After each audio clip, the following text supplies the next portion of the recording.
The phone was never supposed to be in his hands. It was meant to be gone with her out the door, into another ordinary day. But there it was, buzzing on the kitchen counter, lighting up his quiet home with a truth that didn't belong, a hotel mirror, soft yellow light, rumpled white sheets, and 4 words that hit harder than any confession: "I'm waiting." In that instant, everything tilted. The marriage he had protected, the trust he had defended, the life he thought was real. He had done nothing wrong, yet somehow he was the one standing in the wreckage, confused, humiliated, and completely in the dark. Who was waiting? Why a hotel? And why did it feel like this moment had been carefully planned long before today? This wasn't just betrayal. It was the opening move of something far bigger and far crueler. Before we begin, comment your city and local time below so we know where you're watching from. And if you're ready for a deep, emotional mystery with shocking twists, don't forget to subscribe and stay with us for the full story. The phone kept vibrating long after the screen went dark, like it refused to let the moment pass unnoticed. Jonah Mercer stood in the middle of the kitchen, rain-stained silence pressing in from every corner of the house, staring at an object that suddenly felt heavier than it should have. 10 minutes ago, Sienna had been right there by the door, slipping on her coat, brushing past him with a distracted smile, mumbling something about being late. She had kissed his cheek, the same way she always did, soft, familiar, automatic. Then she was gone, and she had left her phone behind. At first, Jonah hadn't thought anything of it. It wasn't unusual. She was forgetful when she rushed, and lately, she always seemed to be rushing. Meetings, calls, errands she didn't fully explain. Life, she'd said, stress. He had accepted those answers because that was what a good husband did. He trusted. He didn't pry. The vibration broke that trust in a single second. Jonah reached for the phone, only to silence it, already annoyed at himself for feeling irritated. But the moment the screen lit up, irritation gave way to something colder, sharper. A photograph filled the display. No faces, no names, just a reflection in a hotel room mirror, beige walls, a standing lamp glowing warmly, the edge of an unmade bed visible behind whoever had taken the photo, and beneath it, a message preview that didn't need context. "I'm waiting." Jonah's breath caught, shallow and useless. His fingers hovered, frozen, as if touching the screen would make it real in a way he wasn't ready to survive. He didn't know how long he stood there. Seconds, maybe minutes. Time bent, stretched thin by the weight of what he was seeing. This wasn't a misunderstanding. This wasn't a joke. There was no innocent explanation that fit those words paired with that image. He hadn't been angry yet.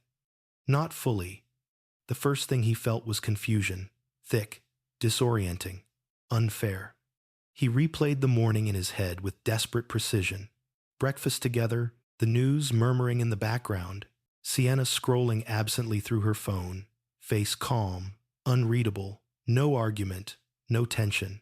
Nothing that warned him this day would fracture their life in half. Jonah had always believed betrayal announced itself with signs raised, voices, cold distance, dramatic change. But this felt surgical, quiet, designed to be discovered only by accident. The phone vibrated again. This time, Jonah didn't stop himself. He unlocked it using the code she had taught him years ago, back when secrets hadn't been necessary.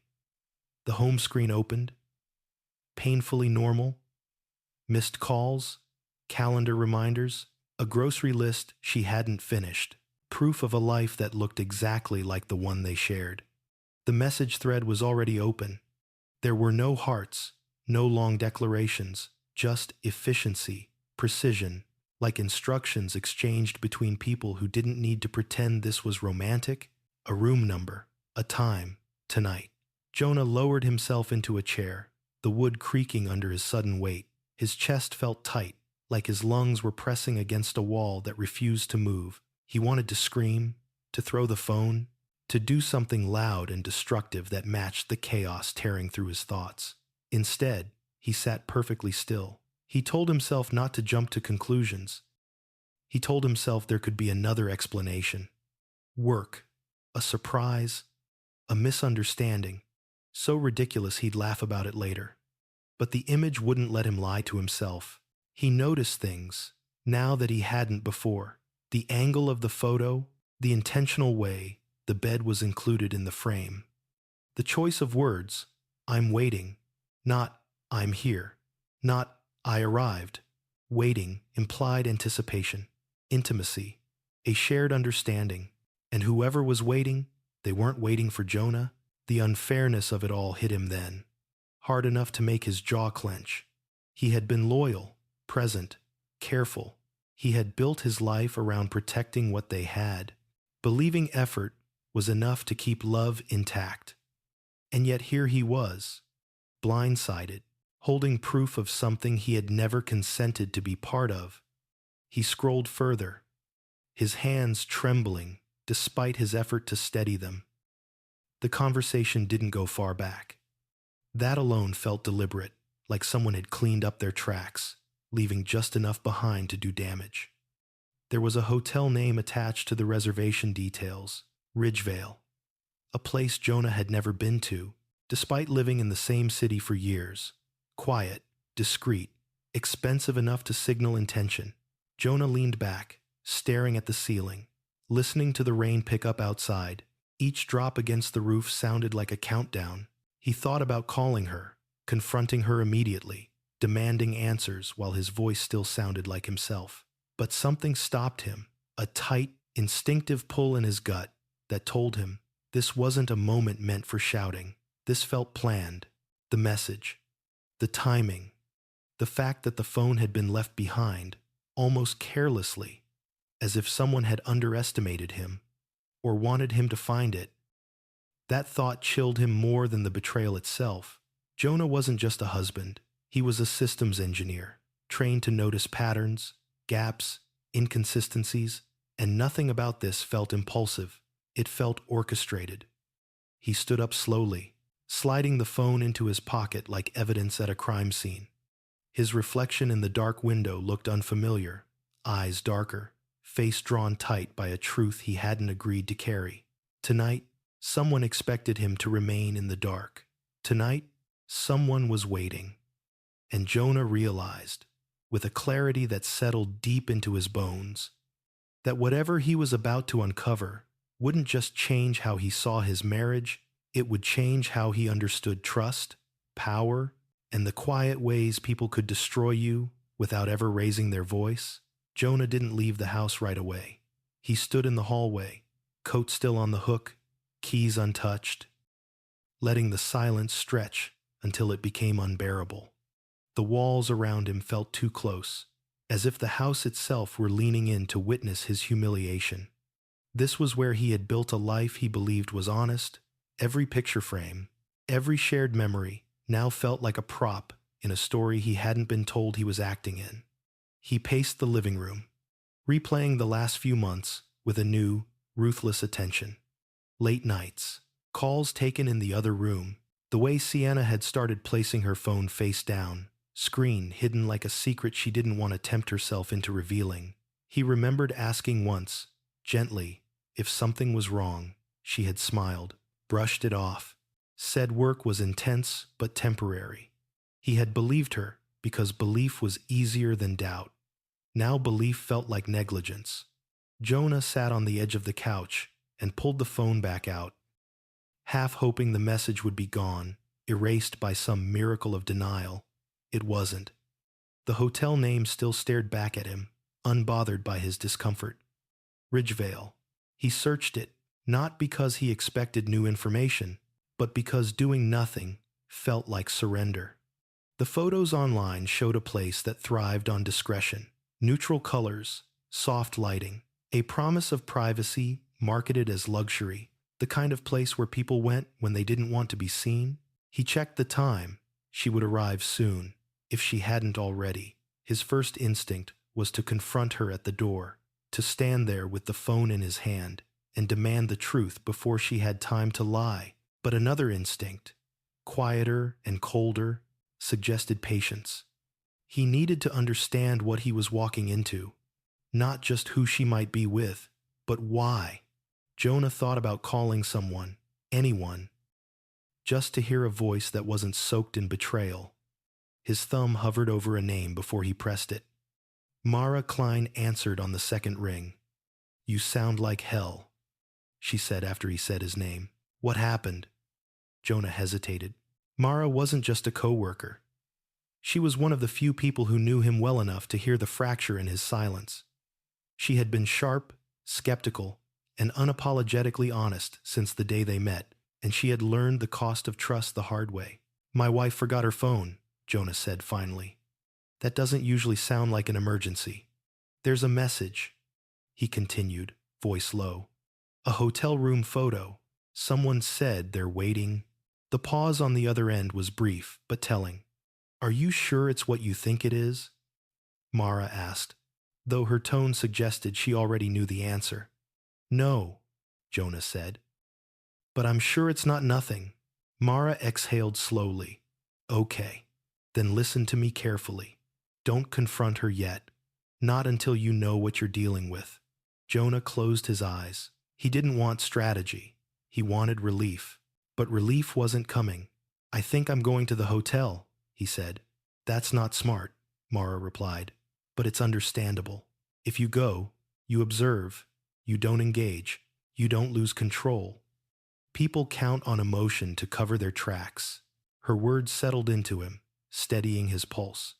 Mara had been betrayed once financially, emotionally, professionally. She had learned to treat pain like data. "I'll stay on standby," she added. "Share your location. If this turns ugly, you don't handle it alone." Jonah thanked her and ended the call. The rain had eased into a light drizzle. The city washed in reflective silver as he stepped outside. The drive felt longer than it was. Each traffic light another opportunity to turn back. He didn't. Ridgevale rose out of the street like a quiet monument to secrecy. No bright signs, no crowds, just glass and muted stone, blending into the night. Jonah parked across the street and sat in his car, hands gripping the steering wheel, heart pounding with a mixture of dread and resolve. He watched the entrance. When Sienna arrived, she didn't rush. She stepped out of her car calmly, adjusting her coat, checking her reflection in the window, as if this were any other appointment. That alone hurt more than he expected. There was no visible guilt, no hesitation. She walked inside without looking back. Jonah waited several minutes before following. Inside, the air smelled faintly of citrus and polished wood. Soft music played somewhere out of sight. He kept his head down, aware of every movement, every camera he passed. Years of working in secure buildings had trained him to notice things others ignored. In the reflection of a mirrored wall near the elevators, he saw another man step into the lobby. Jonah froze. The recognition was immediate and unwelcome. Graham Voss hadn't changed much. Older, perhaps, sharper around the eyes, still carrying himself like someone who believed the world owed him something. They had worked together once, long ago, before ambition had turned collaboration into rivalry. Jonah felt the room tilt again. Graham didn't notice him. He smiled to himself, checked his watch, and headed toward the elevators, with an ease that suggested familiarity. This wasn't coincidence. Jonah's chest tightened as pieces began to align into a picture he didn't want to see. This wasn't just an affair. This was layered, intentional, personal. His phone buzzed in his pocket. A message from Mara. "Do you see anyone familiar?" Jonah typed back with stiff fingers. "Yes." The elevator indicator chimed softly as Graham disappeared upward. Jonah stayed where he was, pulse racing, trying to understand the scope of what he'd stumbled into. He thought about turning around, walking away, before the truth finished cutting him open. But he couldn't. Not anymore. Whatever waited behind that hotel door wasn't just about his marriage. It was about a past that hadn't stayed buried. About enemies who knew exactly where to strike. Jonah stepped toward the elevators, knowing that once he pressed the button, there would be no undoing what he was about to learn. The elevator doors closed with a soft, final sigh. sealing Jonah inside a narrow box of mirrored walls and artificial calm. He pressed the button for 12 and watched his reflection multiply, each version of him wearing the same strained expression. His mind raced faster than the elevator climbed. Graham Voss, of all the people in the city, it had to be him. The past he'd worked so hard to leave behind had followed him here, into a hotel built for secrets. Jonah's phone vibrated again. A text from Mara appeared at the top of the screen. "Stay alert. Don't assume you know the whole story yet." He swallowed and typed back a single word. "Trying." The elevator chimed, and the doors slid open onto a long, carpeted hallway washed in dim, amber light. The air felt colder here, or maybe that was just his nerves, sharpening every sensation. He stepped out and listened. No voices, no footsteps, just the faint hum of ventilation and the distant sound of a door closing somewhere down the hall. As he walked, memories surfaced uninvited. Graham leaning over his shoulder years ago, pretending to offer help while quietly rewriting Jonah's work as his own. The way management had praised Graham's initiative and overlooked Jonah's objections. The quiet satisfaction on Graham's face when Jonah eventually transferred departments to escape the tension. Jonah had told himself it was over. That ambition burned out fast, and grudges faded. Standing in that hallway, he realized he'd been wrong. He stopped near the center, pretending to check his phone while scanning the surroundings. Camera domes dotted the ceiling at regular intervals, their dark lenses angled just enough to suggest coverage without clarity.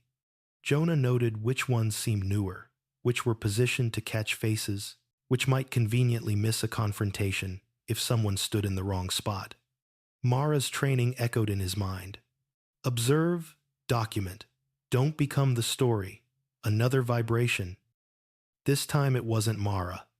A new message appeared on Sienna's phone. Room. Just one word. No punctuation. No warmth. Jonah's heart thudded painfully. Whoever was on the other end wasn't concerned with romance. They were coordinating. He checked the room directory near the elevators. 1214. At the far end of the hall, each step toward it felt heavier, his body reacting before his mind could catch up. His thoughts jumped between anger and dread, between wanting to storm the room and wanting to disappear entirely. He imagined Sienna inside, laughing quietly, unaware that the world she was balancing on the edge of had already begun to collapse. But as he reached the last stretch of hallway, something shifted. The door to 1214 opened. Jonah stopped short, pressing himself subtly against the wall, heart hammering so loudly he was sure it would give him away. He expected to see Sienna or Graham. Instead, a woman stepped out who matched neither image. She was tall, impeccably dressed, her posture radiating confidence sharpened by authority. Her hair was pulled back neatly, her expression composed in a way that suggested she was always in control of the rooms she entered and exited. She glanced down the hall, her eyes briefly meeting Jonah's reflection in the polished wall panel before sliding past him. She knew he was there. Her gaze returned to him, this time directly, and she smiled, not warmly, not kindly, but with the thin curve of someone amused by another person's discomfort. "Mr. Mercer," she said quietly, her voice smooth and deliberate. "You're later than expected." Jonah's throat went dry. He hadn't told anyone he was coming. He hadn't announced himself. Yet here she was, addressing him like an overdue appointment. "Do I know you?" he asked, though something in his gut already whispered the answer. She tilted her head, studying him like an object of mild curiosity. "You know my work," she replied. "Or rather, your wife does." The door behind her remained ajar. Jonah caught a glimpse of the room's interior soft lighting, a glass of untouched wine on the table, the edge of a chair pulled back, as if someone had stood up quickly. "This isn't what you think," she continued, though her tone suggested the opposite. "But it is exactly what you're supposed to see." Jonah's pulse spiked. He took a step forward, then stopped himself. "Where is she?" he demanded. The woman's smile faded into something colder. "Inside. And before you barge in and make a scene, you should understand something. She leaned in slightly, lowering her voice. Your reaction is being observed. That word echoed in his head. Observed. Jonah glanced up instinctively, noting a camera positioned directly above the doorway. Its lens was angled just enough to capture the hall outside the room, including where he stood now. This wasn't accidental. Who are you? He asked again, his voice steady through sheer force of will. Dahlia Rourke, she replied. And if you care about your wife or your reputation, you'll listen. Before Jonah could respond, a sound drifted from inside the room. Sienna's voice, not raised, not panicked, but tight, strained, like someone holding back tears. Please, she said, the word cracking at the edges. You said this wouldn't happen. Jonah's chest constricted painfully. He moved toward the door, instinct, screaming louder than reason. Dahlia's hand shot out, stopping him with surprising strength. If you go in there without understanding the rules, you'll do exactly what we need you to do, she said sharply. Lose control. Jonah met her eyes, fury burning through his shock. You think this is a game? Dahlia released him slowly. I think this is a system, and systems respond predictably to pressure. Behind her composure, Jonah sensed something else, a confidence built not on chance, but on preparation. She hadn't stumbled into this moment. She had designed it. Sienna appeared in the doorway then, her face pale, eyes wide when she saw Jonah. For a heartbeat, neither of them spoke. The hallway seemed to narrow, every camera, every shadow pressing in on them. This isn't what it looks like, Sienna said quickly, her voice shaking. Jonah wanted to believe her. God, he wanted to, but standing there, framed by the door of a hotel room he hadn't known existed in her life, surrounded by strangers who spoke like puppeteers, belief felt like a luxury he could no longer afford. Before he could answer, footsteps approached from the far end of the hall. Jonah turned just as Graham Voss came into view, his expression calm, almost satisfied, as if he were arriving exactly where he belonged. And in that moment, Jonah understood the truth that chilled him deeper than betrayal ever could. This wasn't a secret he had uncovered. It was a trap he had just walked into. Graham's footsteps slowed as he reached the cluster of them, his shoes whispering against the carpet like he owned the place. He glanced first at Jonah, then at Sienna, then finally at Dahlia, as if confirming that all the pieces had arrived exactly where he'd placed them. His smile was small, controlled, the kind that never reached the eyes. Well, Graham said lightly. This is awkward. Jonah felt a surge of heat rise in his chest. Sharp and immediate. Every instinct screamed to close the distance between them, to wipe that calm expression off Graham's face. Instead, he stayed still. The cameras were there. He could feel them, unseen witnesses waiting for him to become the villain. Sienna stepped forward, stopping herself halfway between Jonah and the room. Her hands were trembling now, no matter how hard she tried to hide it. You shouldn't be here, she said to Jonah, voice barely above a whisper. That's funny, Jonah replied, his tone low, controlled with effort. I was thinking the same thing about you. Graham chuckled softly, shaking his head. Let's not do this in the hallway. People are sensitive about noise on this floor. Jonah turned on him then, eyes cold. You don't get to manage this. Dahlia raised a hand, the motion crisp and authoritative. Enough. She looked between them, her gaze settling briefly on Jonah. You're already on thin ice. One wrong move, and this becomes something you can't explain away. Jonah laughed, a short, humorless sound. Explain away to who? Dahlia's eyes flicked upward, almost imperceptibly. Jonah followed her glance and spotted another camera at the intersection of the hallway, its lens angled toward them. His jaw tightened. This wasn't just surveillance, it was choreography. Graham leaned closer, lowering his voice. You're a smart guy, Jonah. Always were. Smarter than this. His eyes slid meaningfully toward the cameras. Why don't you go home? Sleep on it. Let the adults handle the rest. The insult landed exactly where Graham intended. Jonah felt it like a blade pressed against his ribs. He took a breath, slow and deliberate, grounding himself the way Mara had taught him. Emotion was a liability here. Sienna's eyes filled, tears threatening to spill. "Jonah, please," she said. Just trust me. I'll explain. I promise. Trust." The word echoed bitterly in his head. He looked at her, really looked, and saw fear. Their real fear. Not guilt alone. Something was wrong. Deeper than an affair. Deeper than a lie whispered between two people in the dark.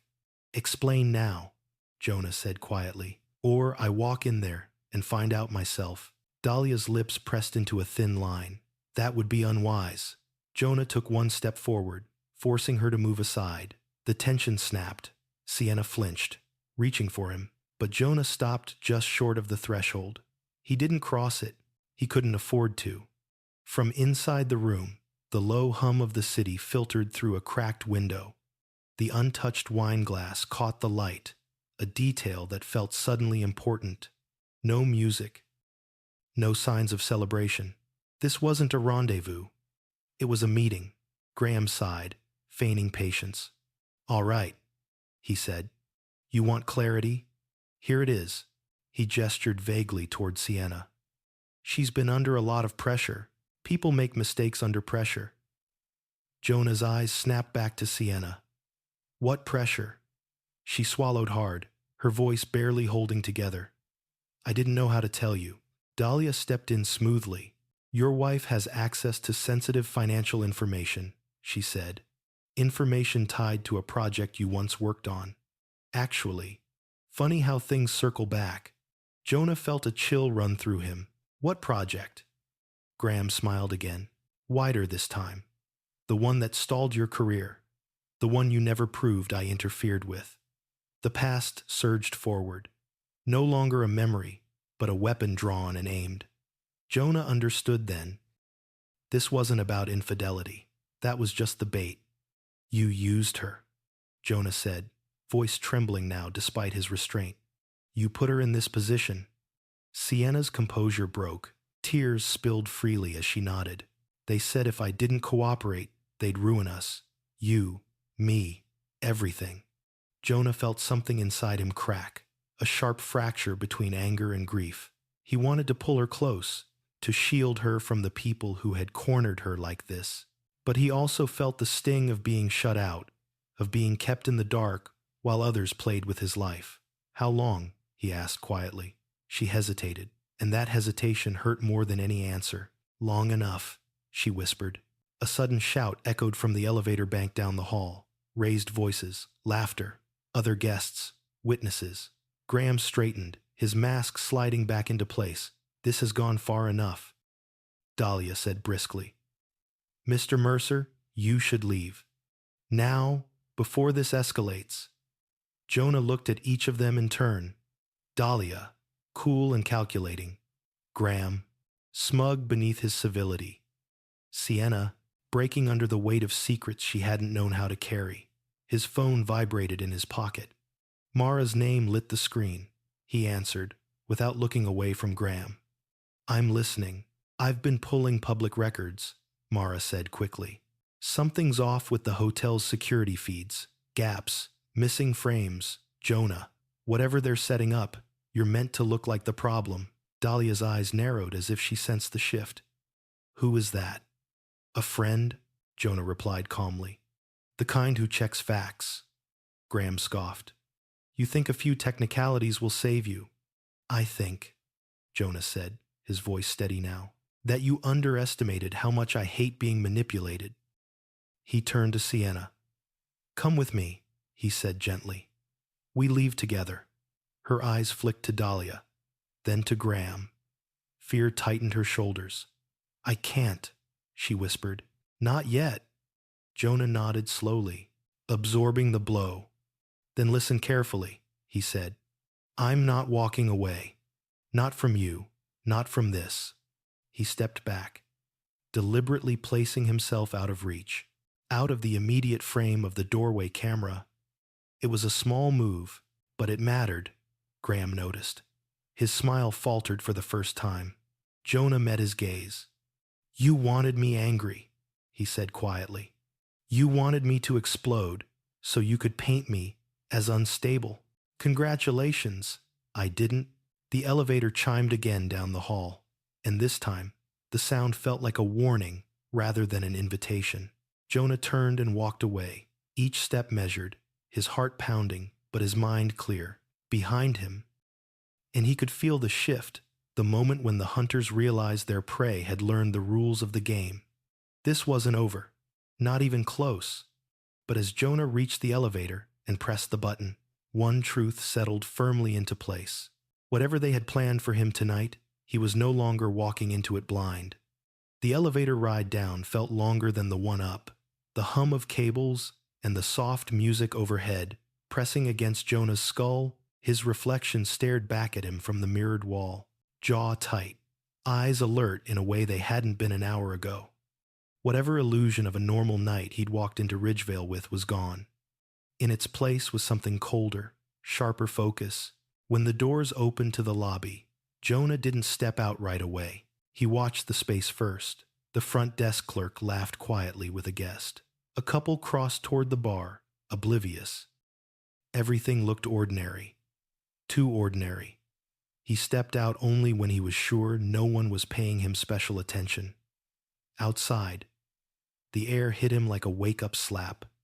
The rain had stopped completely, leaving the streets slick and reflective. He crossed to his car but didn't unlock it. Instead, he leaned against the door and pulled out his phone. Mara answered immediately. "They're trying to corner you," she said without preamble. "I checked Ridgevale's incident history. They've had complaints disappear before. Nothing official, but enough patterns to be uncomfortable. They're staging something," Jonah replied. "Not just against me. Against Sienna too." "That tracks," Mara said. "Pressure points are more effective when they hit more than one target." Jonah closed his eyes briefly. "She's terrified, and she's been carrying this alone. That doesn't make what she did okay," Mara said carefully. "But it changes the math." Jonah nodded, even though she couldn't see him. He didn't know yet what forgiveness would look like, or if it was even possible. Right now, clarity mattered more than closure. "I need everything you can find on Graham and Dahlia," he said. "Financial ties, shell companies, anything that overlaps with my old project." "I'm already digging," Mara replied. "And Jonah, one more thing." "What?" "There's a vehicle that's been circling the block since you arrived. Dark sedan, tinted windows. It hasn't parked." Jonah's shoulders tightened. He glanced across the street, scanning reflections in the glass storefronts. He spotted it then, idling at the curb with its lights off, watching. "They're keeping eyes on me," he said quietly. "Which means you're important to the plan," Mara replied. "That's leverage. Use it." Jonah slid into his car and pulled out smoothly, not looking directly at the sedan as he merged into traffic. He took a longer route home, doubling back once, to confirm his suspicion. The sedan followed, subtle but persistent. He didn't panic, he documented. At a red light, he snapped a quick photo of the license plate in his rearview mirror. The light changed. He drove on. By the time he reached his neighborhood, the sedan peeled away. Jonah parked in his driveway and sat there for a moment, breathing slowly, forcing his heart rate down. His home greeted him with the same quiet it always had. But now the silence felt earned, fragile, inside. He set Sienna's phone on the kitchen table and began going through it properly. Not frantically, methodically. He checked metadata on the photo, timestamp, device ID. The image had been taken hours earlier, but the message had been sent minutes before he saw it. Delayed, scheduled, intentional. He searched for drafts, hidden folders, deleted items, and there it was, a draft message, unsent, saved under a different account sync. Same words, same punctuation, "I'm waiting." But the device signature didn't match Sienna's usual patterns. It was subtle, the kind of discrepancy most people would miss. Jonah wouldn't. He felt a grim satisfaction settle in his chest. Someone else had written it. His phone buzzed again. Mara had sent a file. Graham Voss Consulting LLC.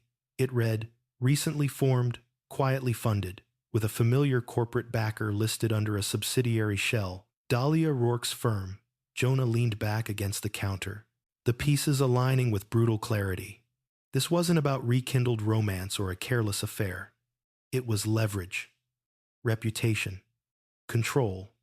Graham wanted revenge, and Dahlia wanted results. Sienna had been the access point. Jonah was the real target. The unfairness of it burned hot and clean. He hadn't just been betrayed by his wife's silence. He'd been selected. Another message came in, this time from an unknown number. You should let this go. It's better for everyone.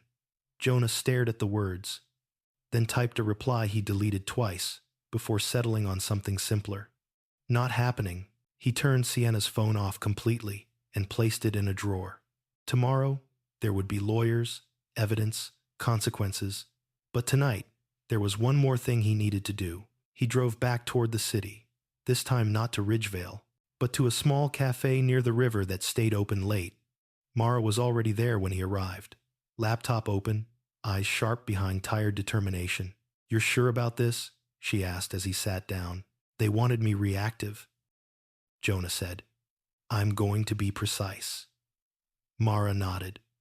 I found the internal audit trail you suspected. Funds diverted, reports altered, and this is important.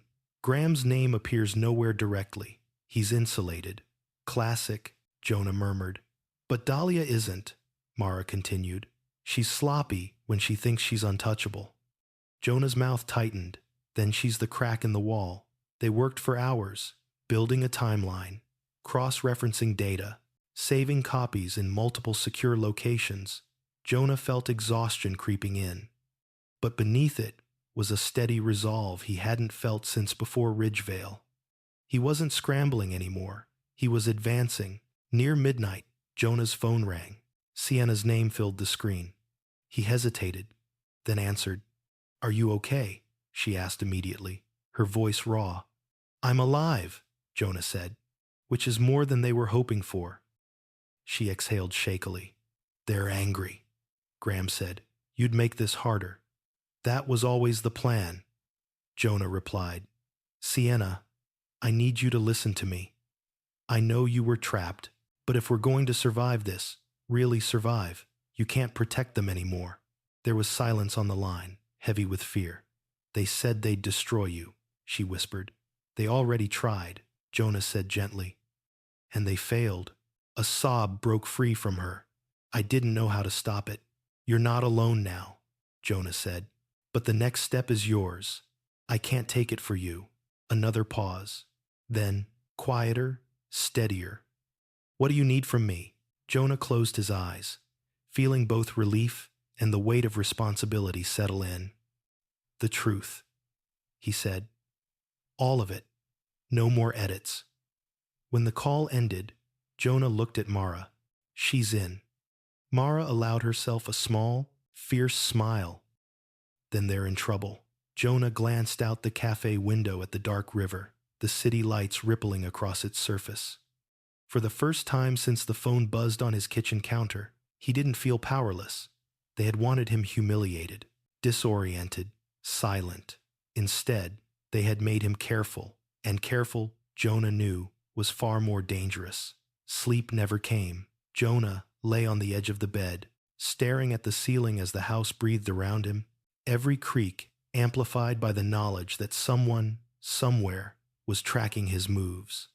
When morning arrived, it didn't feel like relief. It felt like a deadline. He rose before the sun, showered without thinking, and dressed with the deliberate care of someone preparing for a confrontation he couldn't avoid. By the time his phone buzzed with a message from Sienna, "Can we meet?"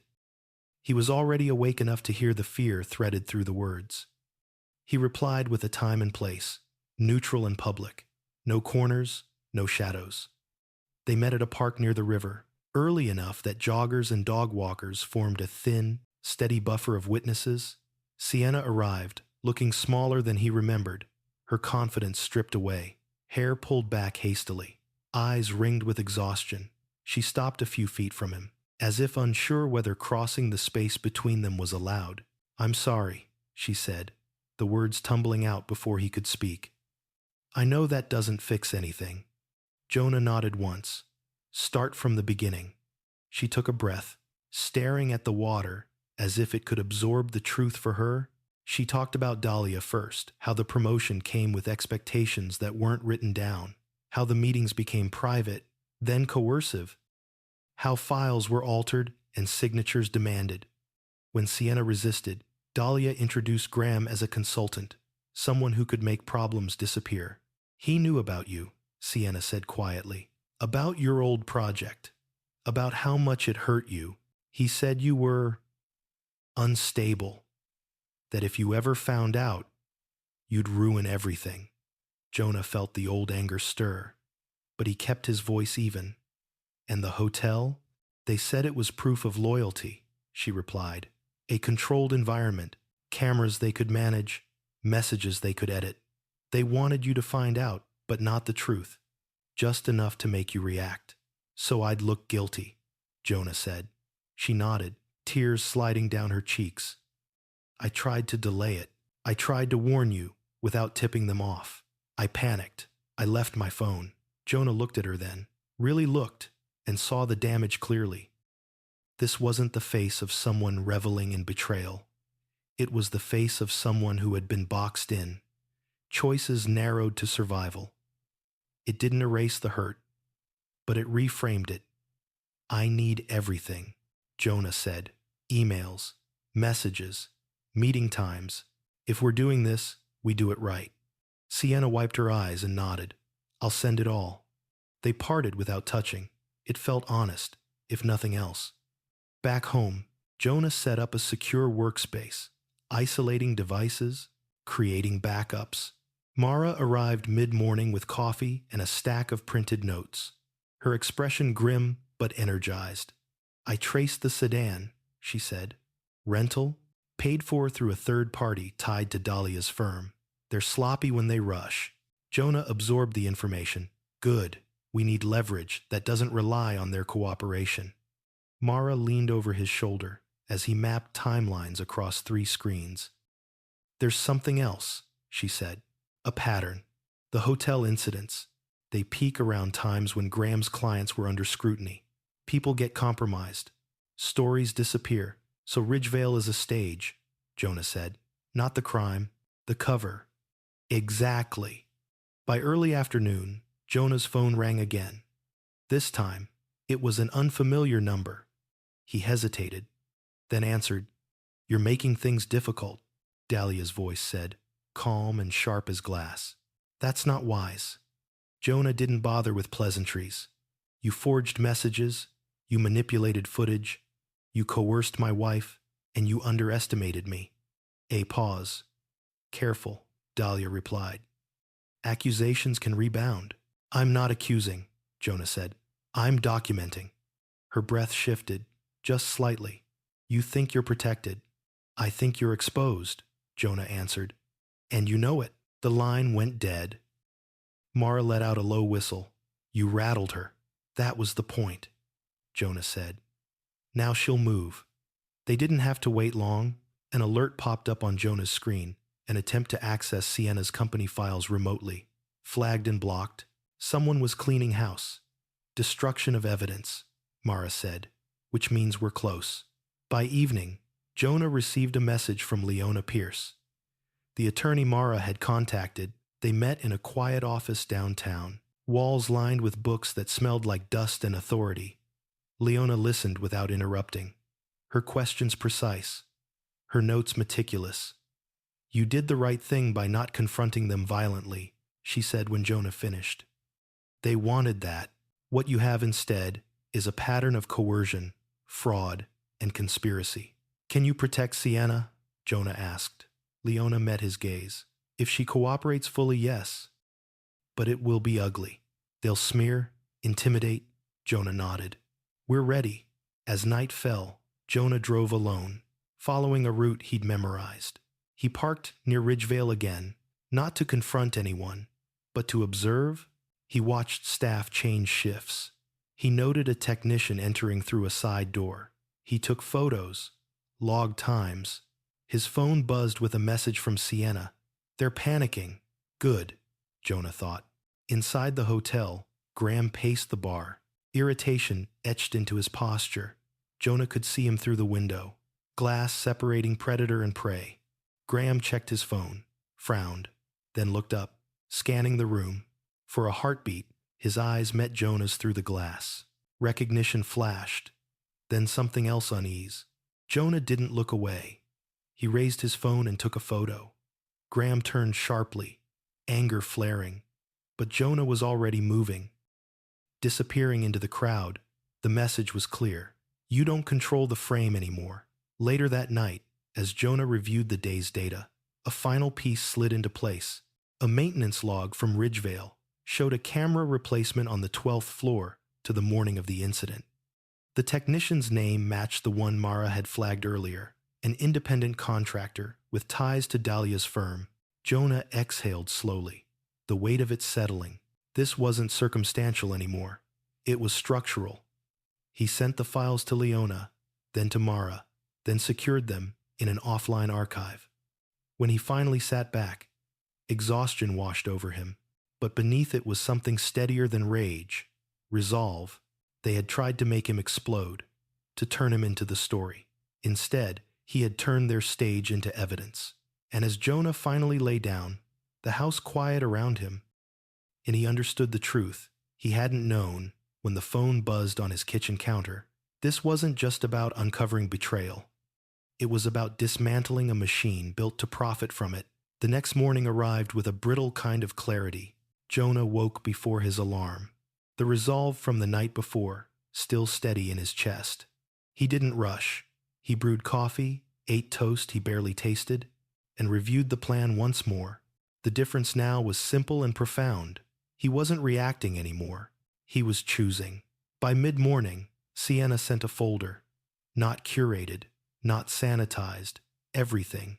Emails with clipped language that skirted legality. Calendar invites that disguised coercive meetings as check-ins.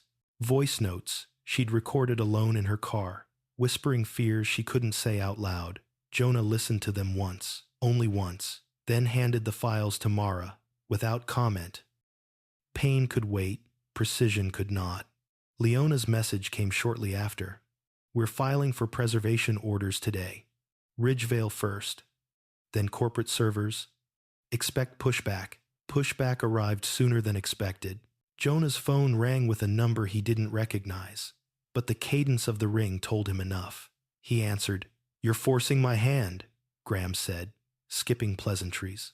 The baritone was controlled, but strain threaded through it now. I tried to keep this clean. Jonah smiled faintly, though no one could see it. You tried to keep it quiet. Same thing, Graham replied. Walk away, Jonah. Take the win. You get your life back.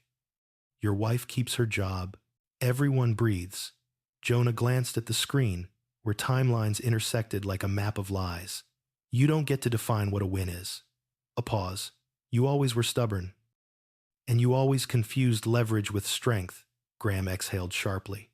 You think Dahlia will protect you if this goes public. She'll burn you first. I'm counting on it, Jonah said, and ended the call. Mara looked up from her laptop. He called you. He tried to bargain, Jonah replied. Which means they're losing ground. Or regrouping, Mara said. Either way, we move. They split tasks with the efficiency of people who trusted each other's competence. Mara monitored access logs and financial transfers. Jonah prepared sworn statements, assembling exhibits with timestamps that told a story no spin could rewrite. Leona looped them into a secure channel and warned them to expect intimidation. It came disguised as courtesy. Ridgevale's general manager emailed Jonah an invitation to clarify misunderstandings. Jonah forwarded it to Leona, who replied with a formal notice requesting all communications be routed through council.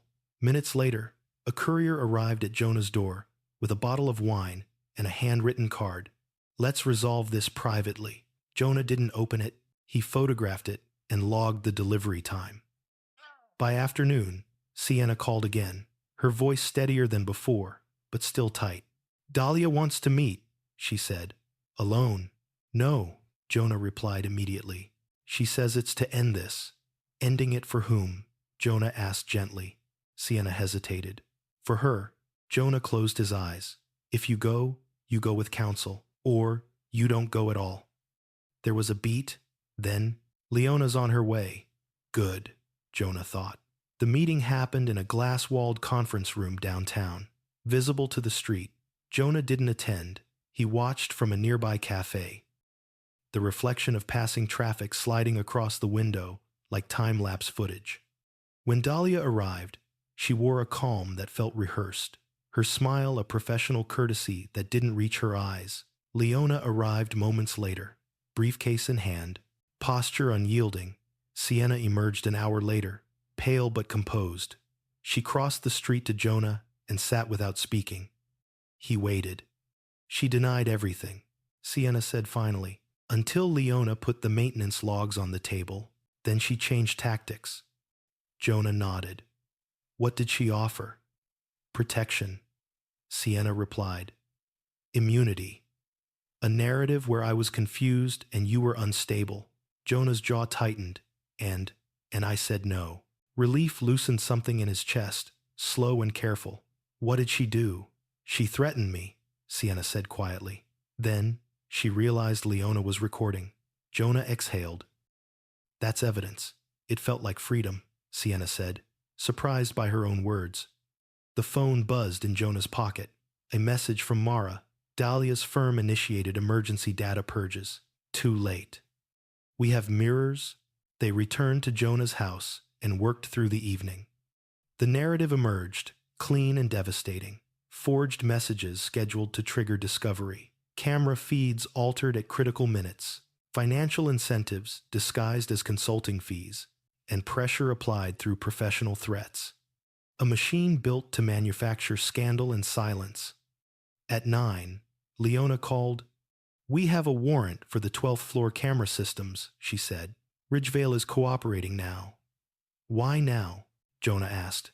Because someone higher up is nervous, Leona replied, and because Graham made a mistake. Jonah leaned forward. What kind?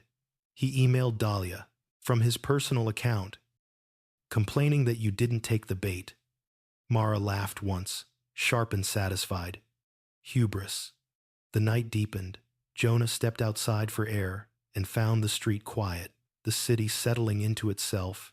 He thought about the man he'd been a week ago, certain that integrity alone could shield a life. He didn't feel cynical now. He felt educated. His phone buzzed again. Unknown number. You could have been rich, the message read. You chose pride. Jonah typed back before he could overthink it. I chose daylight. Minutes later, another alert. Graham's consulting account had been frozen pending investigation. Dahlia's firm issued a bland internal memo about temporary restructuring. Ridgevale's website quietly removed language about discretion guaranteed. Sienna stood beside Jonah, arms folded against the cool. I don't know what happens to us, she said. After this, Jonah nodded. Neither do I. She looked at him. But I know I won't lie to you again. That's a start, Jonah replied. Not a finish. Near midnight, Mara sent a final message. They're circling. Expect a last play. It came just before dawn. Jonah's phone rang with Leona's number. They're moving to discredit you, she said. Anonymous tips, old grievances, nothing solid but noisy. Jonah sat up. What do? We stay boring, Leona replied. We let the evidence talk, and we prepare for a hearing. Jonah hung up and stared at the ceiling. Exhaustion and calm, coexisting in equal measure. He had been pulled into a trap designed to make him loud and reckless. Instead, he had become quiet and exacting. Outside, the city woke. Inside, the machine that had targeted him began to grind against its own gears. And Jonah understood something vital as the light crept across the room. The most dangerous moment for people who build traps is when the intended victim learns how they work. The hearing was scheduled faster than Jonah expected. 48 hours after the first preservation order, the city moved with a speed that suggested more than one office wanted distance from what was about to surface. Jonah welcomed the pace. Delay favored people with money and patience to grind others down. He had neither luxury, but he had momentum. On the morning of the hearing, Jonah dressed simply. No power suit, no costume of outrage. He chose neutrality, clean lines, muted colors because the story didn't need embellishment. It needed space to be heard. Sienna arrived just after him, shoulders squared, eyes tired but clear. They didn't touch. They didn't need to. Proximity wasn't proof anymore. Truth was, inside the building, the air buzzed with restrained urgency. Clerks moved briskly. Security nodded without curiosity. Leona met them near the elevators, calm as stone. "They're going to provoke," she said quietly. "They'll try to bait you into explaining the marriage. Don't keep it narrow. Facts only." Jonah nodded. He could feel the pull toward confession, the human need to be understood. He let it pass. In the hallway outside the hearing room, Graham appeared, flanked by a junior attorney who looked like he hadn't slept. Graham's composure was intact, but Jonah noticed the tells now. The jaw set a beat too hard, the hand adjusting a cuff that didn't need adjusting. He was calculating angles, not outcomes. "Jonah," Graham said, as if greeting an old friend, "you look resolved." "I am," Jonah replied. Graham leaned closer, lowering his voice. "This doesn't end the way you think. People forget details. They remember impressions." Jonah met his eyes. "Then I'll keep the details simple." The doors opened. They filed in. The room was smaller than Jonah expected, almost intimate. A table, a few rows of seating, a judge who looked unimpressed by theater. Ridgevale's counsel sat stiffly, papers stacked too neatly. Dahlia was there too, a step removed, expression composed. She didn't look at Jonah. That was new. Leona spoke first, concise and surgical. She laid out the timeline without adjectives, introducing exhibits like coordinates on a map, messages scheduled, camera feeds altered, maintenance logs, financial transfers. Each point landed with quiet weight. Jonah watched the judge's pen pause more than once. When it was Graham's turn, he stood slowly, projecting patience. He spoke of misunderstandings, of coincidence, of personal matters bleeding into professional ones. He glanced at Jonah as he mentioned volatile reactions. The word chosen carefully. Leona objected. Sustained. Graham tried again, pivoting to Sienna. "An employee under stress can misinterpret expectations," he said. "Fear can color memory." Sienna's hands tightened in her lap.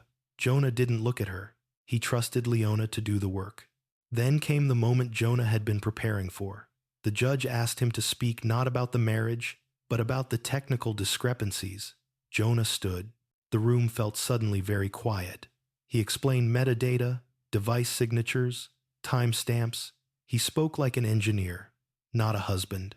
He showed how a message could be drafted elsewhere, scheduled, and sent to appear spontaneous, how camera frames could be replaced to suggest aggression where there was none, how small edits created large narratives. He finished without flourish and sat down. For the first time, Dahlia looked directly at him. The calculation in her eyes flickered. The judge recessed briefly. When they returned, the order was clear. Expanded warrants, deeper audits, protection for cooperating witnesses.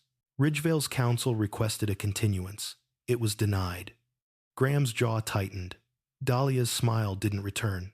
Outside, the hallway exhaled. Reporters gathered at a distance, voices hushed, but hungry. Leona guided Jonah and Sienna away before questions could turn invasive. "They'll escalate," Leona said once they were outside.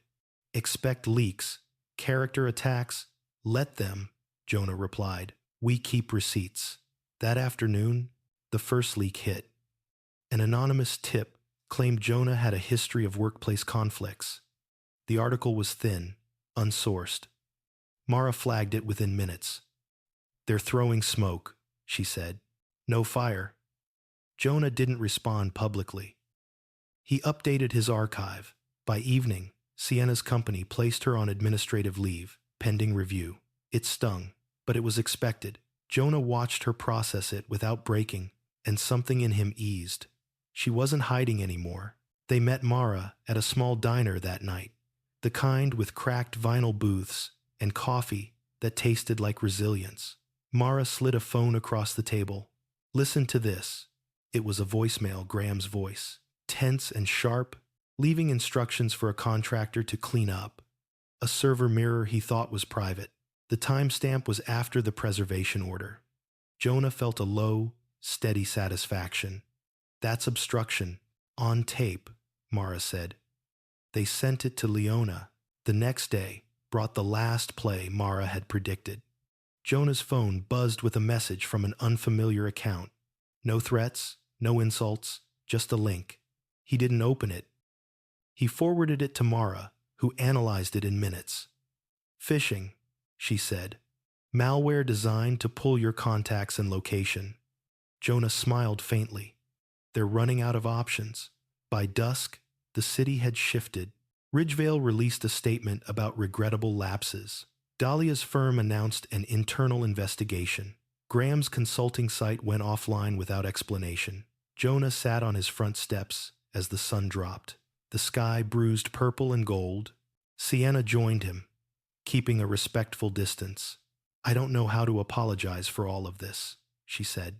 "You don't apologize by words," Jonah replied gently. "You apologize by staying present while we sort what remains." She nodded, tears gathering but not falling. His phone buzzed again, this time from Leona. "We have enough for indictments," she said. "It won't be immediate, but it's real." Jonah closed his eyes, letting the weight lift just enough to breathe. He thought of the kitchen counter, the buzz of a phone that had tried to confess. He thought of the hallway, the cameras, the careful choreography designed to turn him into a caricature. They had promised him a story, he had taken it from them and returned it annotated. As night settled, Jonah understood that justice rarely arrived with applause. It came with paperwork, patience, and the refusal to be rushed into mistakes. He stood, the city quieting around him, and felt something like peace, not because the damage was undone, but because the truth had stopped running. The waiting became its own trial. After the hearing, time stretched into a tense humming wire, vibrating with rumors and half-moves. Jonah learned that justice didn't rush simply because the truth had arrived. It gathered, tested its footing, and advanced when it could no longer be denied. Until then, he kept his world small and his records meticulous. Leona called every morning with updates measured in inches. Subpoenas served, servers imaged, depositions scheduled. Each step forward stirred resistance. Dahlia's firm hired a crisis communications team. Anonymous accounts sprouted online, recycling the same thin accusations about Jonah's temperament. He didn't respond. He cataloged. Silence, he discovered, had a weight of its own. Sienna moved into the guest room by mutual agreement. It wasn't punishment. It was air. They spoke daily, sometimes about logistics, sometimes about nothing at all. She attended therapy twice a week, the sessions leaving her drained but steadier. Jonah noticed how she no longer checked her phone compulsively, how her shoulders loosened when she laughed, cautiously, at something ordinary. Healing didn't arrive as forgiveness. It arrived as alignment. Mara remained relentless. She flagged a shell company Jonah hadn't seen, tracing its payments through a chain that ended at Ridgevale's maintenance contractor. The pattern repeated across cities. "It's bigger than them," Mara said one night, eyes bright with fatigue. They weren't just staging incidents. They were selling erasure. Jonah absorbed that quietly. "Then this matters beyond us." "Exactly," Mara said, "which is why they're scared." The first deposition was Dahlia's. Jonah didn't attend. Leona insisted on distance. He waited instead, pacing his living room, counting the seconds between sips of cooling coffee. When Leona finally called, her voice was brisk, with contained satisfaction. She contradicted herself twice, Leona said. Once about the maintenance logs, once about her contact with Graham. We locked the timeline. Jonah closed his eyes. What did she do? She tried to pivot to you, Leona replied. It didn't land. By evening, news broke that Ridgevale's general manager had resigned. The statement was bland, apologetic. The comments were not. Jonah read them once and closed the page. Public outrage was a fire that burned indiscriminately. He needed heat, not ash. Graham's deposition came 2 days later. This time Jonah chose to sit in. Not out of spite, but because he wanted to see whether the man he'd once respected could still look him in the eye. Graham entered the room composed, suit impeccable. He nodded at Jonah like a professional courtesy and then took his seat. Under oath, he spoke carefully, circling facts without landing.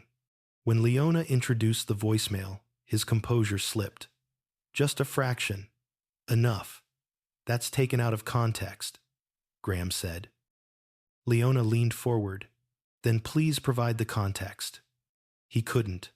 Silence filled the room, heavy and unmistakable. Afterward, in the hallway, Graham caught Jonah's sleeve. You don't understand what you've unleashed, he hissed. Jonah met his gaze, calm. I understand exactly what I stopped. The retaliation came that night. Jonah returned home to find his mailbox stuffed with flyers printed on cheap paper. Accusations, distortions. His name in bold. The language was crude, desperate. He photographed everything, bagged the papers, and called Leona. She sighed softly. Document and move on, she said. It's the last refuge. Sienna watched from the doorway, stricken. I'm so sorry, she whispered. Jonah shook his head. This is the noise before collapse. Mara confirmed it the next morning. Graham's accounts are frozen, she said. Dahlia's board is forcing her out. Ridgevale's under federal review. The machine was eating itself. Yet Jonah didn't feel triumphant. He felt vigilant. Collapse had a way of flinging debris. Leona advised a temporary protective order. Jonah agreed. Not because he feared Graham, but because boundaries mattered. When the order was granted, a strange quiet followed, as if the city had exhaled. In that quiet, Jonah faced the harder work. He and Sienna sat across from each other at the kitchen table, the same place where the phone had buzzed days ago. No devices, no notes, just truth. I should have told you sooner, she said, hands folded. I thought I could manage it. I thought keeping you out would protect you. I know, Jonah replied. But protection without consent becomes control. She nodded, tears sliding free. I don't expect forgiveness. I want honesty. Jonah considered that. Honesty is not a finish line, he said. It's a practice. They agreed to keep practicing. Weeks passed, indictments followed quietly, then publicly. Headlines sharpened, names were named. Graham's photo appeared beside words like conspiracy and obstruction. Dahlia's resignation was announced, with corporate platitudes that fooled no one. Ridgevale shuttered its 12th floor indefinitely. Jonah testified once more, brief and technical. He felt the room listening not to his pain, but to his clarity. That felt right. On a rainy afternoon, he met Mara, by the river where this had begun. The water moved steadily, indifferent to scandal. You did something important, she said. You broke the spell. Jonah watched the current. I just refused to play my assigned role. She smiled. That's how spells end. That evening, Jonah received a message from an unknown number. He almost ignored it. Almost, I didn't think you'd go this far, it read. He didn't reply. He forwarded it to Leona and deleted the thread. At home, Jonah boxed up the last of the printed evidence. He didn't throw it away. He labeled it and stored it in a cabinet, not as a trophy, but as a reminder. Truth needed archives. Sienna joined him, carrying a small plant. For the kitchen, she said, tentative. He took it, placed it on the counter, watered it. It'll need care, he said. So do we, she replied. They stood there, the plant between them, Not a symbol of redemption, just a living thing requiring attention. Jonah felt a cautious hope settle, not loud, not certain, but real. Later, alone, Jonah powered down his phone and set it face up on the table. No buzzing, no secrets, just a device. Returned to its proper scale, he had learned that betrayal often arrived disguised as intimacy, that systems thrived on silence, and that the most effective resistance was patient and precise. He had learned, too, that healing didn't erase the past, it reorganized the future. Outside, the rain softened. Inside, Jonah breathed easily for the first time since the mirror-lit photo had tried to define him. It hadn't. The first real silence arrived after the indictments, not the brittle quiet of fear or the tense pause before impact, but a deeper stillness that felt earned. Jonah noticed it in small ways, the way his phone stayed dark for hours, the way his shoulders no longer tightened at every unknown number. The machine that had hunted him had lost its rhythm. What remained was aftermath. Leona called mid-morning with a voice that carried careful optimism. "Graham's counsel is floating a plea," she said. "Partial cooperation. He's trying to trade names for time." Jonah closed his eyes, absorbing the words. "Will it help the case?" "It already has," Leona replied. "It confirms the structure, and it pulls Dahlia further into the light." When Jonah hung up, he stood by the window and watched the neighborhood wake mail trucks rolling. A kid missing a bus, a dog dragging its owner down the sidewalk. Ordinary life moved forward, stubborn and unconcerned. He felt grateful for it. Sienna knocked softly on the doorframe. "Therapy went longer today," she said. "I talked about the relief." Jonah turned to face her. "Relief isn't betrayal," he said gently. "It's your nervous system standing down." She nodded, then hesitated. "There's something else." Dahlia reached out. Jonah's jaw tightened, but he kept his voice level. "Through counsel." "No," Sienna admitted. "A personal message. Apologetic, vague. She wants to clear the air." Jonah considered that. "Then it's not about clarity," he said. "It's about control." Sienna met his eyes. "I blocked her." A small, real smile touched Jonah's face. "Good." The trial date was set for spring. Until then, depositions and motions would fill the calendar, like slow weather. Jonah returned to work part-time, welcomed back with cautious respect. A few colleagues offered awkward condolences. Others avoided him entirely. He didn't chase either. Reaction? He did his job cleanly and went home. Mara visited on a Sunday afternoon with takeout and a grin that promised trouble. "You're going to like this," she said, sliding a tablet across the table. On the screen was a message chain recovered from a secondary device Graham had forgotten to wipe. In it, he bragged carelessly about teaching Jonah Mercer a lesson and using a mirror and a hallway to do it. The timestamps aligned with the scheduled message. The arrogance was almost impressive. Jonah shook his head. He wanted an audience, and now he has one, Mara said. A jury. They ate in companionable quiet, the kind forged by shared endurance. When Mara left, Jonah boxed the tablet printouts and labeled them with the rest. Evidence had become a language he spoke fluently now. That night, Jonah dreamed of the hallway of cameras blinking awake, of doors opening at the wrong time. He woke sweating, heart racing, then steadied himself with a hand on the nightstand. Trauma didn't vanish because justice advanced. It loosened its grip by degrees. He started running in the mornings, pushing his breath into cold air, letting the rhythm burn off the excess adrenaline. On one run, he passed Ridgevale. The building looked the same from the outside, but the windows on the 12th floor were dark. He didn't stop. Weeks later, the plea deal was announced. Graham admitted to obstruction and conspiracy in exchange for cooperation. The press called it a fall from grace. Jonah called it accountability. Dahlia's indictment followed, crisp and comprehensive. Her firm issued another statement. This one named her. Sienna lost her job permanently. The letter was formal, apologetic, empty. She read it twice and set it down without crying. I'll find something else, she said. Something clean. Jonah nodded. You will. They began couples therapy together, not to salvage a version of the past, but to decide whether a future was possible. The sessions were hard. They spoke of fear and silence, of how love could coexist with damage. They learned to ask better questions. One evening, Jonah received a call from Leona. There's a civil component, she said. Damages, if you want to pursue it. Jonah thought about the hours lost, the nights of dread, the public smear. He thought about the kitchen counter and the buzzing phone. Not now, he said. Maybe never. Understood, Leona replied.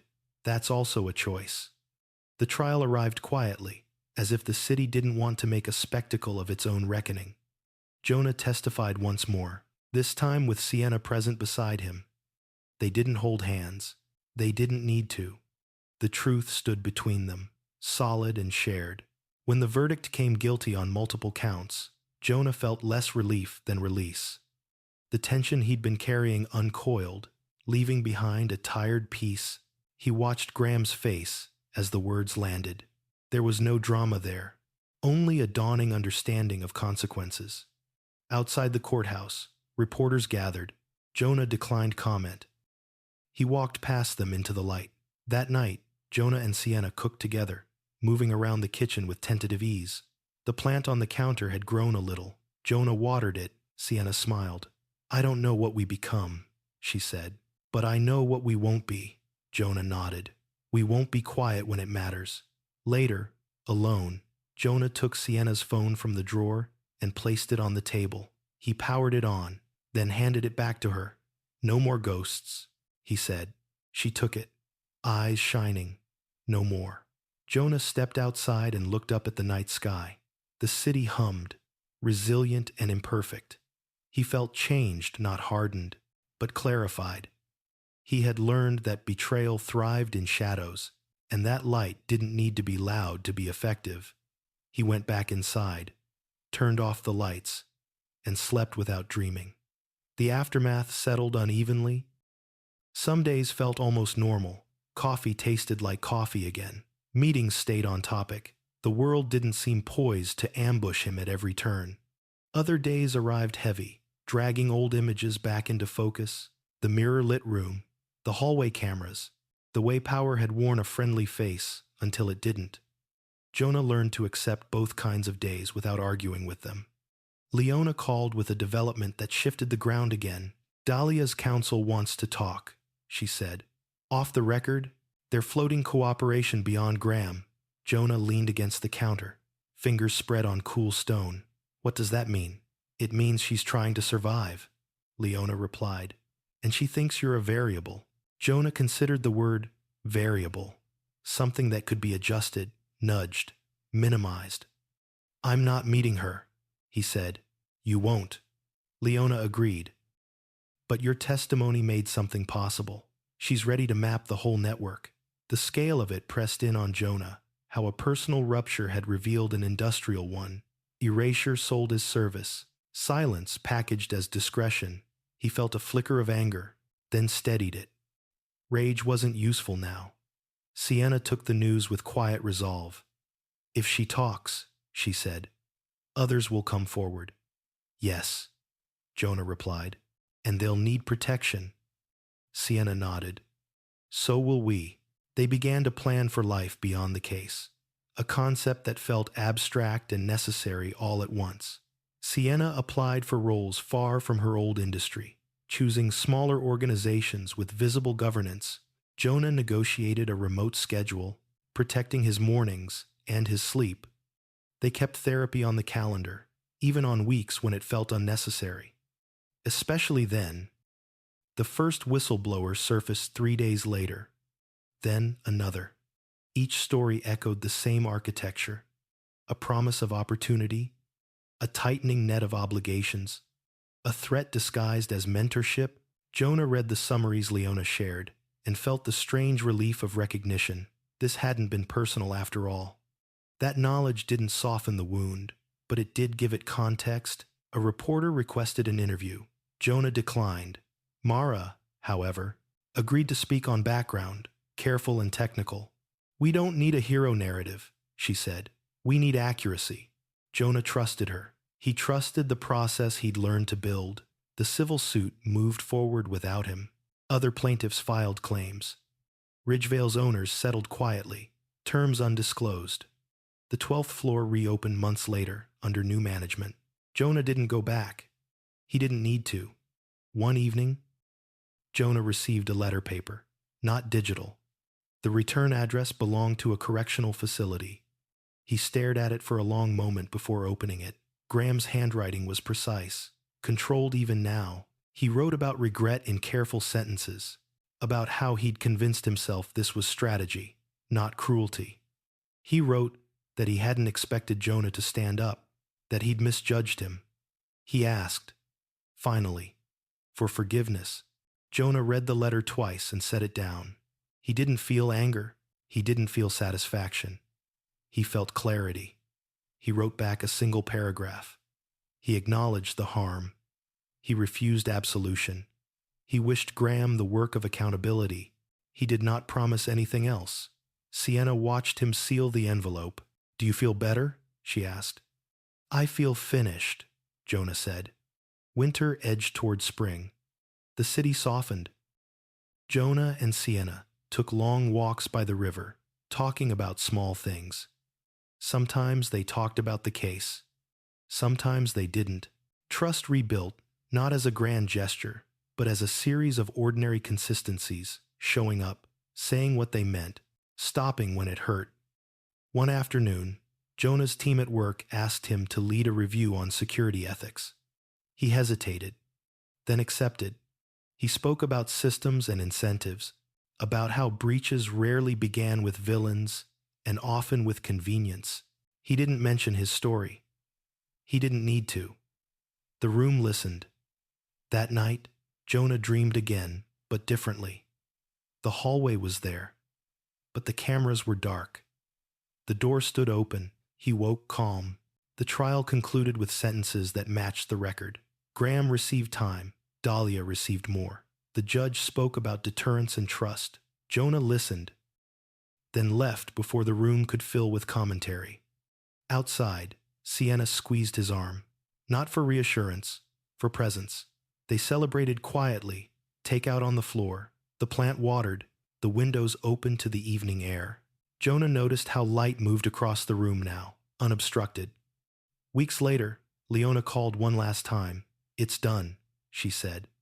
"All of it." Jonah thanked her and ended the call. He stood for a moment, phone in hand, then set it down, face up on the table. No buzz, no waiting. Sienna joined him. "What now?" she asked. Jonah smiled, small and genuine. "Now we live carefully," he said, and honestly, they began to plan a trip. Nothing extravagant, just a place with trails and early mornings, somewhere quiet enough to hear themselves think. Jonah packed the archive into a box labeled simply "Record" and stored it out of sight. He didn't destroy it. He didn't display it. He let it be what it was. As spring arrived in earnest, Jonah realized the story that had begun with a message designed to break him had ended not with revenge, but with boundaries, not with noise, but with proof. He had learned to trust without surrendering his sight, to love without abandoning himself. On a clear morning, Jonah stood by the kitchen counter where it had all started. He touched the cool surface, breathed, and stepped forward. Spring didn't arrive all at once. It crept in through small permissions the windows cracked open at night, the longer light in the mornings, the way Jonah's runs no longer felt like escapes but choices. He noticed how his body responded differently now, shoulders loose, breath steady, the constant readiness fading into something calmer. Recovery, he learned, was not a victory lap. It was maintenance. Jonah and Sienna settled into a rhythm that neither tried to romanticize nor rush. They shared calendars again, not as a symbol of trust regained, but as a practical agreement to stay visible to each other. They ate together most nights. They argued occasionally real arguments about dishes or money or the pace of forgiveness, and they stopped when they crossed into defensiveness. Therapy taught them to recognize that line and respect it. One afternoon, Jonah received an invitation to speak at a closed-door workshop for regulators and auditors. The topic was procedural integrity in private security systems. He hesitated, then accepted. It wasn't about exposure. It was about prevention. He prepared with the same care he'd used to assemble evidence, stripping the talk down to mechanics and incentives, avoiding narrative flourishes. When he finished, the room asked questions that mattered. Afterward, a woman approached him quietly. She didn't give her name. "You described exactly how it happened to me," she said. "I didn't know it had a shape." Jonah nodded. "It does," he said. "And once you see it, you can interrupt it."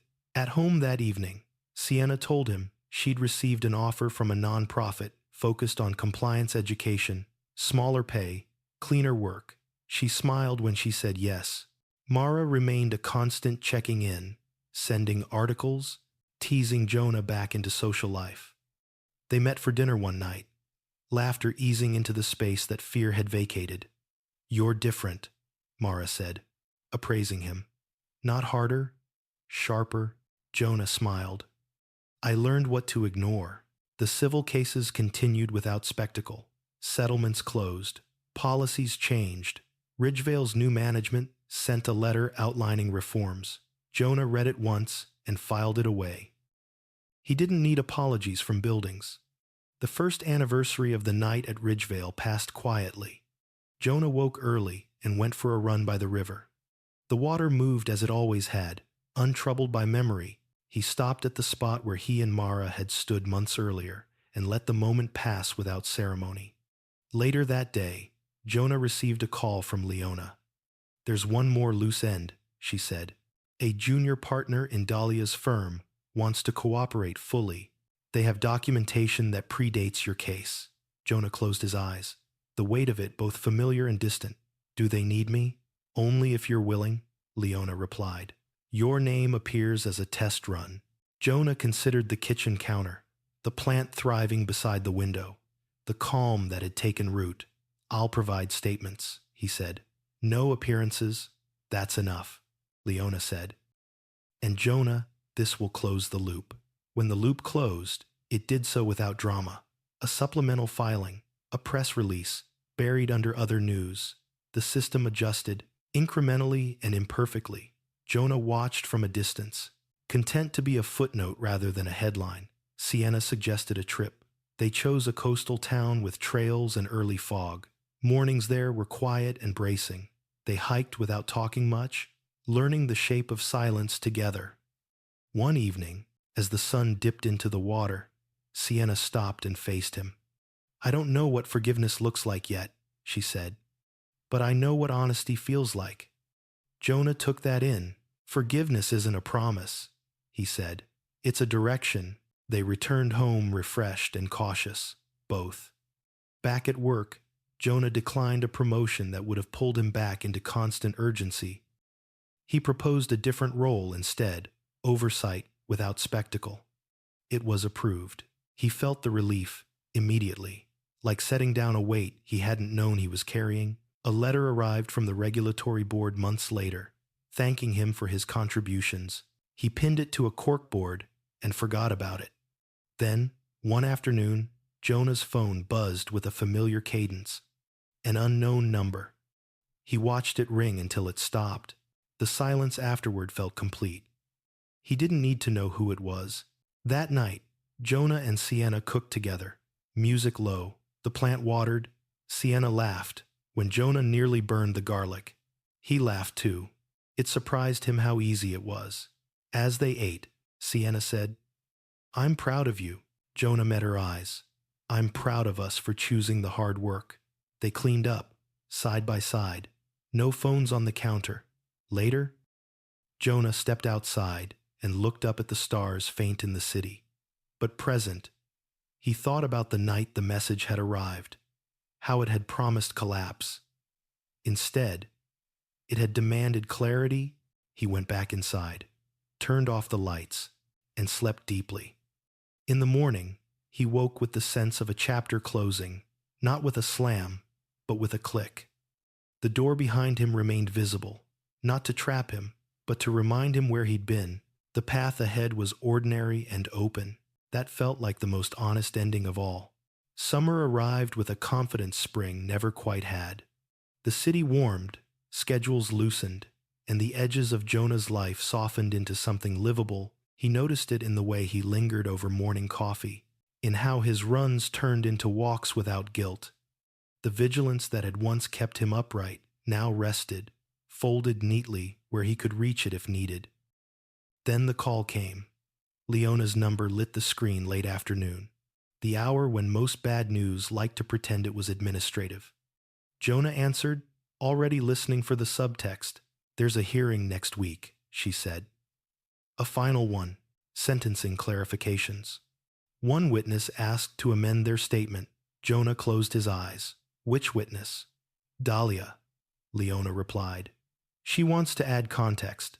It won't change her sentence, but it could change the record." Jonah felt the old tension stir, then settle. "Do you need me?" "I want your consent," Leona said. She references your case as the moment she realized the structure would collapse. She wants that on record. Jonah considered the weight of being named again, not as a victim, but as a hinge. "If it helps close the door," he said, "do it." The hearing was brief and clinical. Jonah attended remotely, camera on. Expression neutral. Dahlia appeared thinner, her composure pared down to something stark and honest. She spoke of incentives, of quiet quid pro quos that blurred into mandates. She spoke of Ridgevale not as a location but as a method, and she spoke of Jonah's refusal to react as the moment her certainty cracked. "I expected anger," Dahlia said evenly. "I expected chaos. What I got was documentation." Jonah felt no triumph in the words, only recognition. When it ended, the judge thanked the parties and adjourned. The screen went dark. Jonah sat for a moment longer, then stood and opened the window. The city breathed back at him. That evening, Mara came by with takeout and news she couldn't keep to herself. "The oversight board adopted 2 of the safeguards you proposed," she said, barely containing her grin. "Not public-facing. Structural." Jonah smiled. "That's the good kind." "It is," Mara agreed, "the kind that lasts." They ate on the balcony as dusk cooled the air. Mara talked about her next project. Jonah listened, present in a way he hadn't always been. When she left, he tidied the table and watered the plant, noticing new growth curling toward the light. Sienna arrived home late, tired but bright. "I had my first day," she said. "No secrets, no leverage, just work." Jonah nodded. "How does it feel?" "Quiet," she replied. "In the best way." They sat together on the couch, the kind of closeness that didn't demand performance. After a while, Sienna spoke again. "There's something I want to ask. Not an answer tonight, just space." Jonah turned toward her. "Okay. Do you think," she said carefully, "that we could start planning again? Not the way we were, something smaller. Honest." Jonah considered the question without rushing it. "I think we can plan," he said, "as long as we leave room to change." She nodded, relief softening her shoulders. Weeks later, Jonah received a formal notice. The final judgments were entered, appeals waived. The book closed. He filed the notice with the rest of the record and shut the cabinet. He didn't lock it. He didn't need to. He returned to running by the river, sometimes with Sienna, sometimes alone. The path felt familiar, without being haunted. On one run, he passed a couple arguing quietly, their words swallowed by the water's sound. He wished them patience and kept moving. An email arrived from the workshop organizer, inviting Jonah to contribute to a white paper. He agreed, setting a modest timeline. He wrote without flourish, emphasizing process over personalities. When he finished, he felt a clean satisfaction, the kind that didn't ask for applause.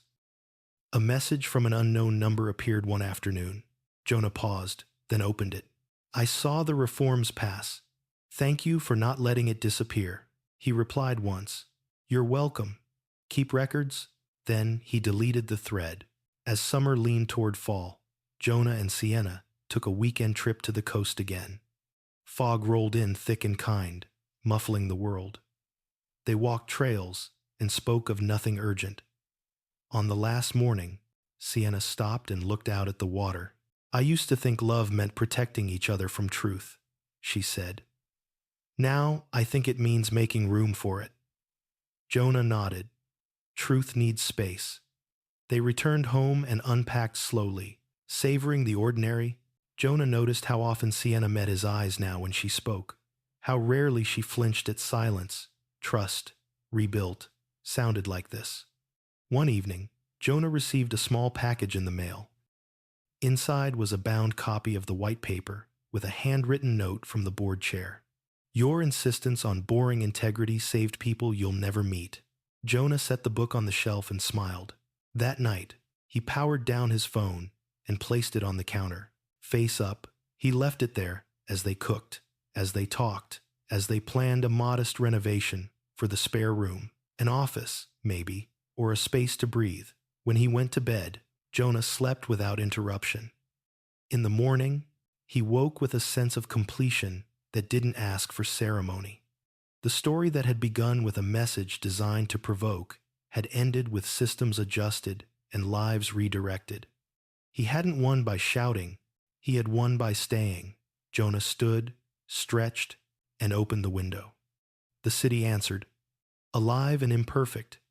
He stepped into the day, without looking back. Autumn arrived with a gentler authority than summer had. The heat receded, replaced by mornings that asked for sweaters and evenings that invited reflection. Jonah found himself paying attention to thresholds, doorways, pause in conversation, the moments where choices quietly announced themselves. He had learned that endings didn't always roar. Sometimes they settled. The sentencing memorandum was released on a Wednesday morning. Jonah read it once, then again more slowly, noting the language that mattered: patterned misconduct, abuse of discretion, and harm compounded by concealment. The judge had not been poetic, but he had been precise. Precision felt like respect. Sienna read it too, sitting across from Jonah at the table. When she finished, she folded the pages and exhaled. "It's real," she said. "It actually happened." Jonah nodded. It did. They didn't celebrate. They took a walk instead, leaves skittering across the sidewalk like punctuation marks. The city had moved on, as cities did. That was a relief. Later that day, Jonah received a request he hadn't anticipated. The oversight board asked if he would serve a 1-year advisory term. Limited scope, no publicity. He considered it overnight, weighing the cost of re-entering proximity to the system against the benefit of shaping it quietly in the morning. He accepted with conditions, boundaries. Again, Mara teased him when he told her, "You've become the patron saint of boring safeguards," she said. "I'll take boring," Jonah replied. "It lasts." The final hearing was scheduled for the following week. Jonah attended in person this time, not out of obligation, but closure. The courtroom felt smaller than he remembered, the air less charged. Graham stood when addressed, eyes downcast. Dahlia did not look toward Jonah at all. When the sentences were read, there was no gasp, no cinematic pause. Time was assigned, consequences enumerated. The room absorbed it. Jonah felt a faint ache. Not sympathy, exactly, but the sober understanding that choices calcified into outcomes, whether people were ready or not. Outside, the sky was pale and steady. Sienna squeezed Jonah's arm once, then let go. It was enough. In the weeks that followed, the world rearranged itself around the absence of crisis. Jonah settled into his advisory role, attending meetings that focused on procurement, transparency, and audit trails. He spoke less than others, and when he spoke, he stayed specific. The group listened. At home, Jonah and Sienna continued the work that mattered more. They set rules around phones, no devices at meals, no disappearing into screens during difficult conversations. They planned a small renovation for the spare room, turning it into a shared workspace with 2 desks and a window. Practical choices, symbolic in their simplicity. One night, while sorting old files, Jonah found a printout he'd forgotten to archive. The first photo, the mirror-lit room. He stared at it longer than he expected. It looked smaller now, almost unimpressive. He placed it in the record box and closed the lid. He didn't need to destroy it to move on. An email arrived from the nonprofit where Sienna worked, announcing a new compliance initiative. Her name appeared among the contributors. Jonah felt a quiet pride. Not relief. Pride. They hosted a small dinner for Mara and a few friends, nothing elaborate, just good food and honest talk. Laughter filled the room, the kind that didn't spike adrenaline. When the evening ended and the dishes were stacked, Jonah noticed how easily the house held sound again. A week later, Jonah received a message from Leona. "We're done," it read. "All filings closed. Congratulations." Confirmed, Jonah typed back a thank you and put the phone down. He stood at the window for a long moment, watching the streetlights flicker on, each one a steady point in the dark. Sienna joined him. "What are you thinking?" she asked. "That endings are quieter than beginnings," Jonah said. "And that's okay." They spoke about the future without urgency, travel ideas, career shifts, the possibility of a larger change someday. They left the edges soft. On a Saturday morning, Jonah returned to the river path with a thermos of coffee. The water moved with the same patient insistence it always had. He sat on a bench and watched people pass, runners, couples, someone practicing a violin under a tree. The world felt textured and intact. His phone buzzed once, a calendar reminder for an advisory meeting. He dismissed it and took another sip. In the afternoon, Jonah attended a workshop where a junior analyst presented a new audit tool. Jonah asked a question about edge cases, then let the analyst answer fully. When the session ended, the analyst thanked him. "You made it safer to be specific," she said. Jonah smiled. "Specificity is safety." As dusk fell, Jonah and Sienna cooked together, music low. The plant on the counter had grown fuller, leaves reaching toward the window. Jonah trimmed a dead edge and set the clippings in water. Small maintenance, ongoing care. That night, Jonah slept deeply. No dreams of hallways, no blinking cameras, just rest. In the morning, he woke early and wrote a brief note to himself. 3 lines on a scrap of paper. Stay precise, keep records, leave room for grace. He folded it and tucked it into a drawer. The season turned, leaves fell, the city adapted. Jonah understood then that the story had never been about catching someone in a lie. It had been about refusing to let lies organize the world. He had done that, quietly, with others beside him. He closed the door to the spare room and turned off the light, the click soft and definitive. Sometimes betrayal doesn't arrive with shouting or obvious cruelty. Sometimes it comes quietly, disguised as routine, hidden inside trust we never thought to question. This story reminds us that the deepest wounds are not caused by what we see, but by what is deliberately kept from us. Yet it also shows something equally powerful. You don't heal by becoming louder, colder, or more vengeful. You heal by becoming clearer, by choosing truth over comfort, by refusing to let fear dictate your reactions. When you stay calm in chaos, when you document instead of explode, when you protect your integrity even while your heart is breaking, you reclaim your power. Justice doesn't always roar. Sometimes it arrives slowly, through patience, boundaries, and the courage to face reality as it is, not as we wish it were. And healing doesn't mean forgetting the pain. It means learning from it without letting it define you. If this story resonated with you, share your thoughts in the comments. What lesson stood out most? And if you enjoy emotional, thought-provoking stories like this, don't forget to subscribe to the channel so you won't miss what comes next.